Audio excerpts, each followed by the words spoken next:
Okay, this is the director's commentary for Sonic: The Speed of Sound, which is the documentary I made for college and for Sonic's 30th anniversary. That there wasn't made by me. This is made by me, this intro, but that little ident with the logo wasn't made by me. It was officially made by Sega. I just thought it would be cool to use it. But I did that intro that you just saw there.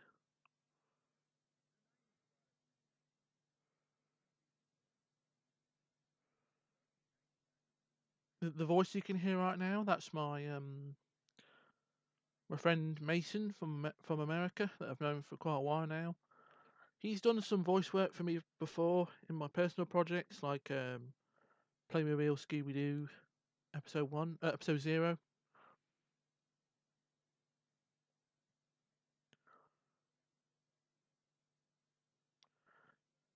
This gameplay is actually me, what you're seeing right now.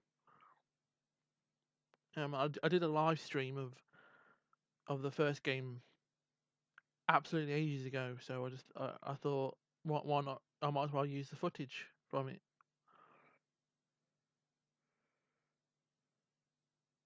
This bit here with the footage in the background out of focus that you saw there was I've seen quite a few YouTube documentaries or video essays that do that sort of thing, like Sonic Music Theory that do it.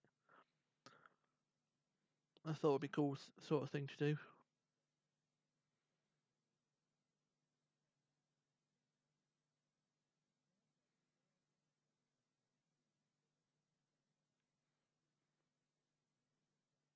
which I haven't watched. That's my gameplay as well.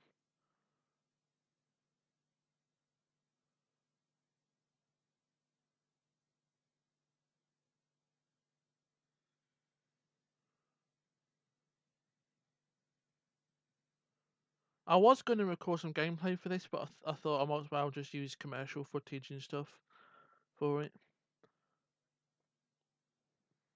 Like this is not a commercial for Sonic CD, but for it's a commercial for the console itself.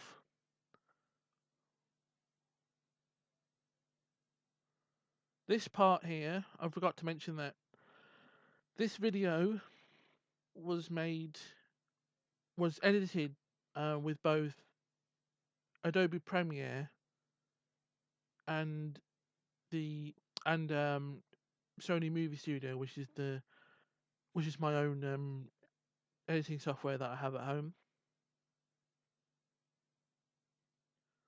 So some of this was edited at so I was at college, and some of this was edited at home. Like this bit, and the bit you just saw, and this bit was edited at home, but obviously filmed at college.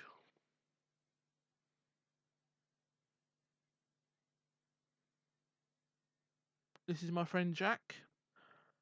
I and also my phone that he's holding makes a quick cameo. I thought it'd be a cool idea to just have a quick interview with Jack, where I show him both versions of the Sonic CD intro. Well, the intro's the same, but the song's different, and then get him to say which version of the intro, which version of, like which song he prefers. I cut it down a little bit because I just think it wouldn't be much fun watching him watch the whole thing.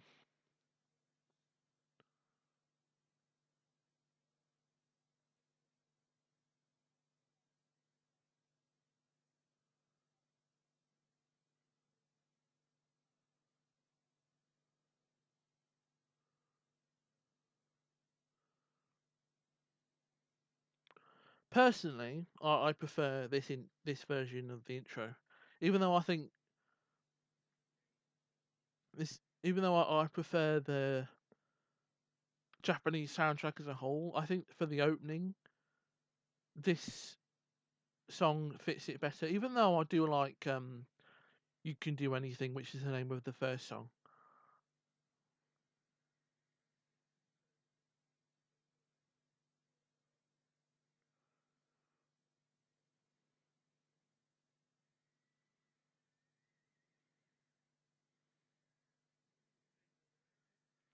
That's the only time my voice appears in the whole thing. And my hand. There you go, my hand.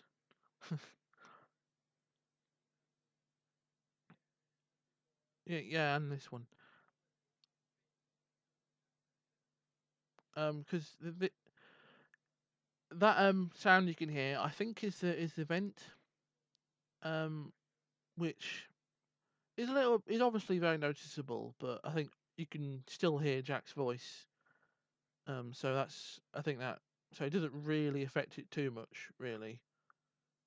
So I mean, if it was just that noise for the whole runtime, like the whole 13 minutes, then I think it would be annoying. But still, and this obviously official wallpaper image, the Japanese version of Stardust Speedway, and he says Star Wars, Bad Future.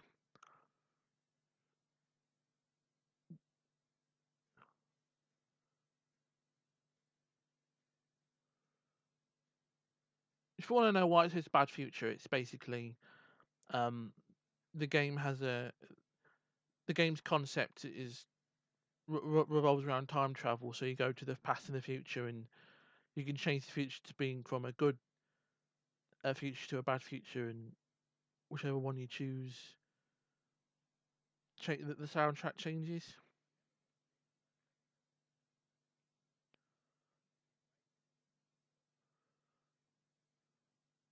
I originally thought it was a rights issue actually, because obviously I wrote this script and I thought it was a rights issue, but then I googled it and it said it's never been stated why. So I was very shocked about that.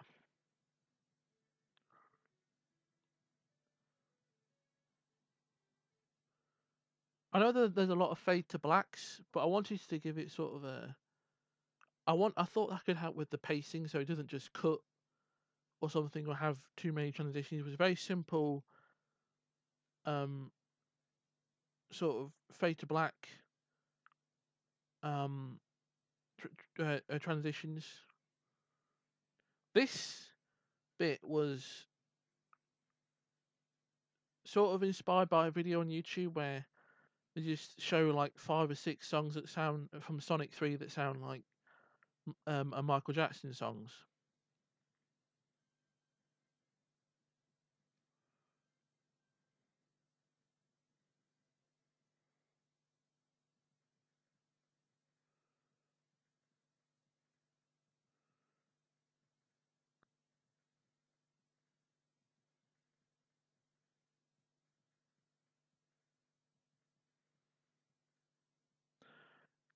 If I was going to do that again, I definitely do um, include some more footage of the game, maybe a couple more commercials or something. Um, but I was just because obviously I don't have any way of recording my copies of the game, so yeah. Now originally that I was going to include Sonic R, which was the game that came between Sonic 3 and Sonic Adventure, because if you read the script, there is a big segment for Sonic R, which was a racing game, and had a really iconic soundtrack in my opinion. But I wanted to, but then after I realised that a lot of it wasn't there in terms of narration, and I didn't want to I didn't want to pester Mason to do it.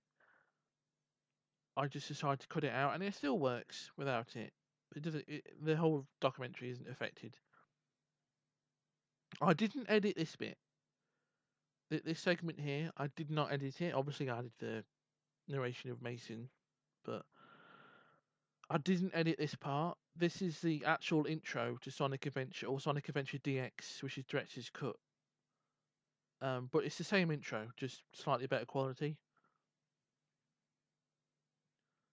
And I only kept this whole segment in because honestly, I really like this intro. I think it's such a unique thing, uniquely edited. So I really wanted to just include it. I was going to include just a segment of it, but I thought it's only on for a minute. Why not just do the whole thing? So I have, and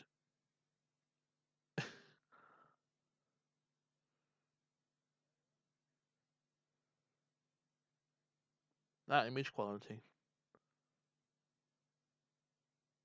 I do wish I'd show the different image because of that image quality. Though. I mean these images are alright.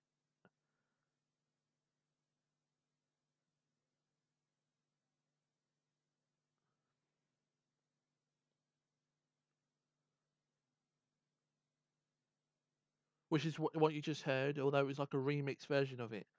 I do wish I included the original. And here's the last segment, which is that is again the official Sonic 30th anniversary wallpaper. And that music you're hearing is Mystic Cave Zone from Sonic 2, which is actually my favourite Sonic game. So yeah.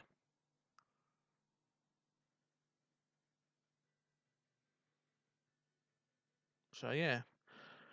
These end credits were well not the end credits, the background um was not made by me again. Um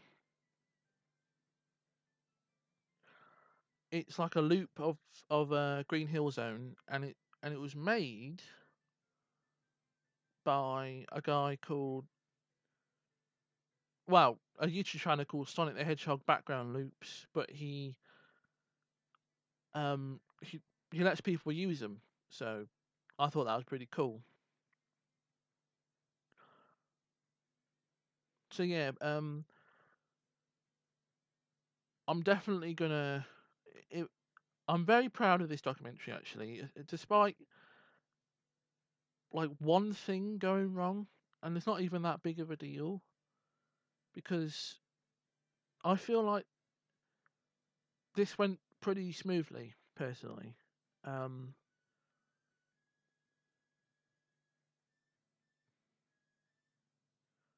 so yeah, my I feel as if it went a little bit better than my first documentary, Scooby Doo 50 Years of Mysteries, which I did for college again, but also for the 50th anniversary of Scooby Doo back in 2019. I feel as if it went a lot better than that, but I just um